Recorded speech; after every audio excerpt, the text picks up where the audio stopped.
രാപ്പളുങ്കിൻ തുള്ളി വീണ പായൽ പുഴയിൽ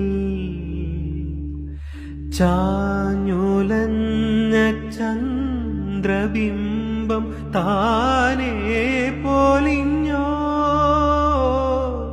നാം തുഴഞ്ഞ നീർക്കൊതുമ്പിൻ ഓമൽ പടിയിൽ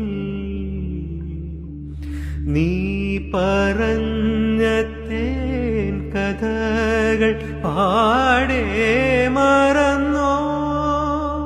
വിളി കേൾക്കുമെങ്കിൽ പൊന്നേ ഇനി ഏത് ദ്വീപിൻ കോണിൽ ഒരുപോലെ നമ്മൾ ചേർന്നു പാടും.